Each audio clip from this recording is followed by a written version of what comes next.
Pregnant सास। जमाना कितना भी बदल जाए, इतना भी नहीं कि बहू घर आए और सास गर्भवती दिख जाए। देखो मीरा, माँ का पूरा ख्याल रखना है, उनसे अब काम नहीं होता है। क्यों, क्या हो गया है? तुम्हारी माँ तो हट्टी कट्टी दिख रही है, पूरी शादी में घोड़ी की तरह नाची है, अब क्यों काम नहीं होता उनसे? वो माँ प्रेग्नेंट है ना, बच्चा होने वाला है। मैं कभी भी भाई बन जाऊंगा इस साल के अंत तक। क्या बोल रहे हो? वो सर पर हाथ रखकर बैठ जाती है। यार पहले क्यों नहीं बताया? कैसा मजाक है ये? झूठ बोल रहे हो ना? हाँ, झूठ बोल रहे हो ना? तभी ससुर की आवाज आती है। बहू, पानी गरम कर दे, तेरी सास को दवाई देनी है। समय पर दवाई ना दी तो परेशानी हो जाएगी। और हाँ, जरा काजू पीस कर दूध में मिलाकर ले आना।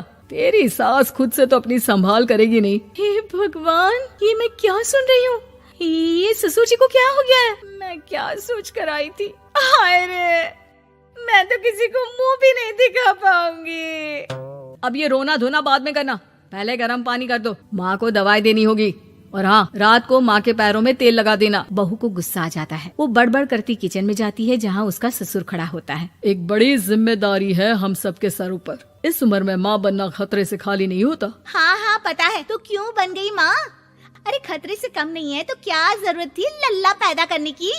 कैसी बात कर रही हो बहू? क्या तुम खुश नहीं कि घर में एक नया मेहमान आएगा, छोटे छोटे पैरों से पूरे घर में घूमेगा? पिताजी, ये हाथ जोड़े आपके, आप यहाँ से जाओ। ये शायरी बाद में बताना, अभी मैं पानी गरम करके थर्मस में दे देती हूँ। सारा दिन पिलाते रहो गरम पानी। और हाँ, ये बच्ची की बात बार बार मुझसे कोई नहीं करेगा। बहू का पारा अब चढ़ा ही रहता था। वो काम तो सारा करती, लेकिन किलस किलस कर। मीरा सारे काम से फुर्सत पाकर बैठी होती है कि माँ का फोन आ जाता है। बेटा, बहुत बड़ी जिम्मेदारी है तेरे सर पर, अच्छे से निभाना। ससुराल में हर किसी को खुश रखना वैसे तो मुश्किल है, लेकिन भगवान ही हिम्मत देता है बहू को हर कुछ सहकर सबको खुश रखने की। क्या बड़बड़ किए जा रही हो माँ? जानती भी हो कि यहाँ क्या चल रहा है? मेरी सास, अरे तेरी सास तो देवी है देवी। कितने खुश हो रहे थे सारे तेरी सूरत देख देख कर। पता नहीं जैसे बहू नहीं कोई मन मांगी मुराद मिल गई हो उन लोगों को। अरे बात तो पूरी सुनो। मन मांगी बुरा तो पूरी हुई है। अरे मेरी सास को बच्चा होने वाला है, प्रेग्नेंट है वो। क्या बकवास कर रही है मीरा? ये बात किसी को कहना मत। मुझे तो बता दिया, लेकिन अब अपनी जबान सिल ले। कहाँ है तेरी सास? बात तो करा मेरी। पूछू जरा, पोता पोती खिलाने की उम्र में खुद का बच्चा खिलाने का शौक कहाँ से आ गया?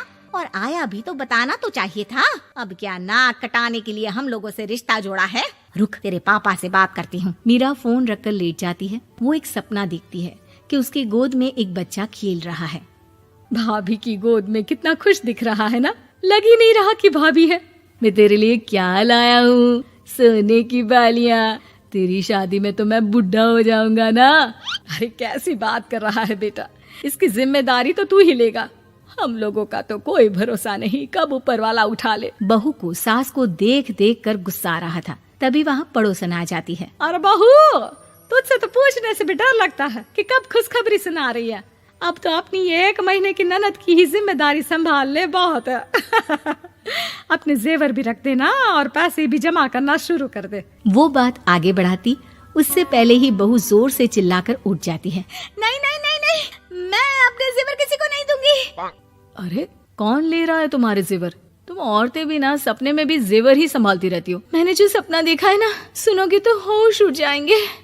अच्छा, तुम अपना सपना बाद में बताना, पहले मेरा सुनो। कल मैंने इतना अच्छा सपना देखा, इतना अच्छा सपना देखा कि अगर वो पूरा हो जाता है ना तो मैं तुम्हारे लिए रानी हार बनवा दूंगा। बहू अब सारे गम भूलकर पति का सपना सुनने में लग जाती है। अरे क्या सपना था बताइए ना, बोलिए भी तो, क्या सपना है? मैं पूरा कर दूंगी अगर बात रानी हार की है तो। बोलिए बोलिए। मैंने रात को सपना देखा कि माँ को बेटी हुई है और मुझे बहन। सच्ची, इस घर में बेटी हो जाए तो मैं तो झूम ही उठूं। मीरा का मुंह बन जाता है।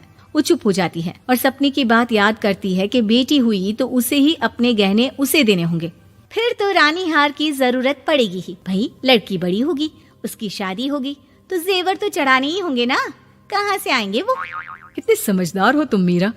मैंने भी यही सोचकर तुम्हारे लिए रानी हार लेने का सोचा था। अरे फूटी किस्मत मेरी जो ऐसा परिवार मिला। मेरे पापा की तो मैं अभी क्लास लगाती हूँ, जो सब जानते हुए भी ऐसे परिवार में मेरी शादी कर दी।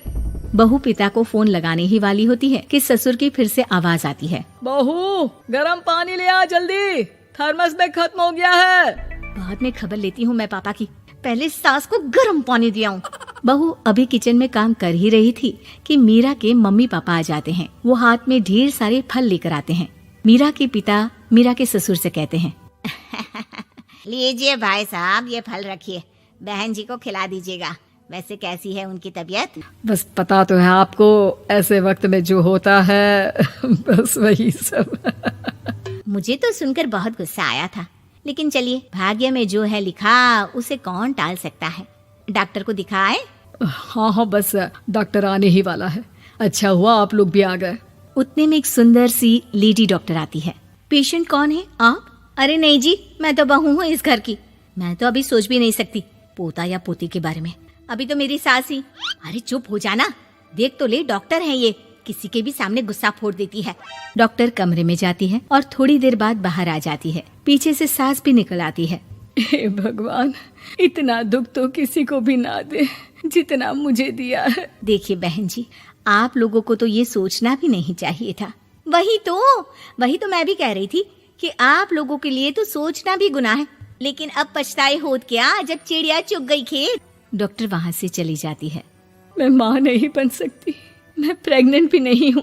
ये कैसे? तुम तो बोल रही थी कि अरे वो गैस का दर्द था और पेट भी गैस से फूल रहा था। डॉक्टर ने चूर्ण दे दिया है, गर्म पानी से फांकना है। हाँ? मैं अभी लाती हूँ गर्म पानी। अरे मैं तो गीजर ही लगा देती हूँ। हाय रे, खुशी के मारे पागल ना हो जाओ।